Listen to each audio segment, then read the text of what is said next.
because it's been full of surprises already. We don't need to bring Hale back. Andrew is an author, editor, and ghostwriter. Don't ask him what he's ghost written. I think it's like an NDA thing. He's the author of 3 poetry collections, Fight or Flight, which just came out, Visiting Hours, which won a ton of awards, and Ghost Gear, which I actually haven't read. Assistant director of the Owsley Fork Writers Sanctuary, founder and editor of poemoftheweek.com, which is really incredible. Check that out. The Floodgate Poetry Series, and Apocalypse Now, Poems and Prose from the End of Days and Acquisitions editor for Upper Rubber Boot Books.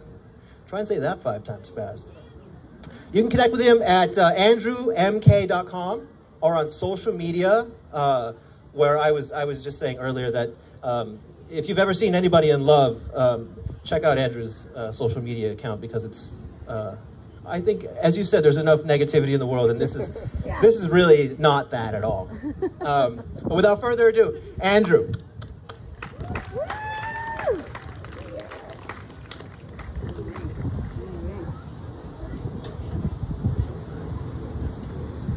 I bet you've never seen anyone start a reading by taking off part of their clothing. It's a first for us all. Hey, where'd he go? Here, there's right there. Hey, thank you, Matt, and everybody for putting this together. I was thinking about on the way over here about how putting together events like this, it's a lot of work, it's a lot of organization, it's a lot of passion. It's also a lot of courage, because things can go wrong, like hail and all sorts of stuff. People could not come, which, by the way, thank you for being here. Fights could break out because poets, you know, they don't get along all the time. All sorts of things can go wrong. So I think he's a really brave person, and everybody involved in this is very brave for putting this together. Round of applause for them, please. Yeah. That was pretty weak. Come on, round of applause for them putting this together. All right. Thank you. I mean, I did take off clothing to get started. That should have gotten you somewhat excited.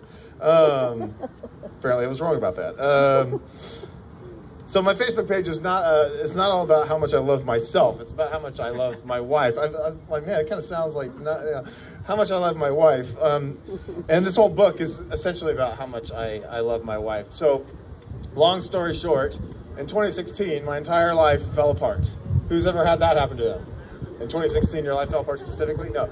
My life fell apart, and I was married without kids, and blah, blah, blah. Got rid of that marriage, went out and lived in a tent for 2 years, basically, to like find myself or something. And instead I found Karen, who I went to high school with at Hume Fogg 20 years ago. But I didn't really know her then. I found Karen, and so this book is about finding the journey to finding her, finding myself, and finding our 3 kids, which of course are all her kids. I just sort of, I found some children along the way. So, and they'll be here shortly, so you'll get to enjoy them. That's going to be quite an event. So I'm going to read 3 poems. We have 3 kids. I'm going to read 1 poem for each kid. This is called Lure. She flicks her foot, an array of light, the way my father taught me to draw a trout with a flick of my lure from the shadows and shallows. She draws me to her surface. She pulls me from the waters I cannot breathe. She kisses me tenderly as I thumb open my father's knife, its steel flashing in the light, the way steel flashes in the light. This is how you clean a fish, I tell her son as he adds his tears to the river. This first catch of his life becoming in my hands his first kill. This is my heart, I say to his mother. Take it, do with it what you will. You are the last woman I will love.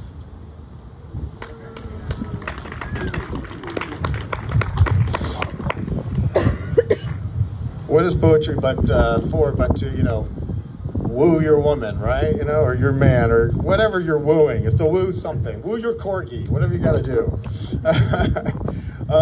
So Eli is our oldest, he's about here these days. He was 8 when I joined the family. And then the next down is Otis, and he was a toddler. Anybody here ever deal with a toddler? No? Good for you. I think I got 1 person back there. Okay, this is the toddler. Almost anything will break the toddler's heart. His mommy's keys singing from the bowl of loose ends and change on her way out the door for work. Going to bed, taking a bath, getting the exact snack he asked for. When the man rubs the boy's golden head and says goodbye before he leaves him at daycare, the child weeps.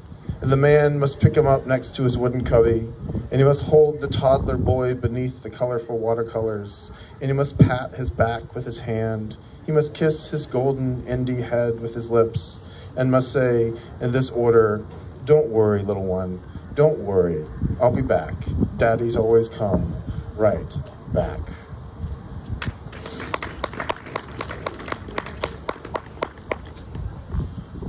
I mean, seriously, a toddler will say, "I want a peanut butter jelly sandwich," and you'll make the sandwich and then you'll give it to them, and what do?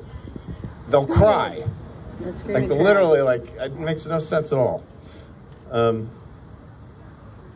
I swear, I love the heck out of that little dude. Now he's turning 6, which is remarkable. Okay. Yeah, I'm going to read just one more. So that means I have to talk about this a little bit. So this is the book. It's $20. Just buy it from me, or I'll give them a copy or two. You can buy it from them, whatever you want to do. If you buy it from me, or if you don't, come find me. But you'll get a free bookmark, which is actually a seed pack. My wife came up with this. It's a seed pack, so when you're done reading the book and all that, you can take this and plant it in the ground, and wildflowers will come out magically where before there was nothing. So it's cool. I think there's a sticker too and all that stuff. I'll sign it for you. And if you buy this one, I'll sell you my second book, Visiting Hours, for $10. And Ghost Gear, which Matt up here literally said I haven't read, you can have for free. You know, why not? It's old. All right. This is on a Tuesday near midnight. "You wake, you take," the man's lover says before he enters the room where they love one another and watch Netflix in bed. And there she is, little Celiuna. So little Celiuna was like non-existent when I came into the family. Little Celiuna, their daughter, who is not his, but is, asleep in the crib the man assembled the night before with a butter knife. Her name is her father's people's word for the sky, the weather, all of those stories diagrammed by the stars. She has dark hair. Her eyes are so black they shine. Her skin a brown that makes the man pound his chest when he thinks what the world might do to her. But not tonight. Tonight, over the gurgle of the noise machine's mechanical stream, he hears her sing what sounds like a lullaby as she sleeps. Cooing, she dreams. "You only write about trouble," her mother, the man's lover, has joked. So he sits on the floor beside her daughter. "Your daughter," she insists, tired out on a Tuesday night, on a Tuesday near midnight, on another troubling day in America. And he writes about this lovely little girl, who is not his but is, and who he loves as he prays and prays and prays. She too loves him. Thank you very much, everyone.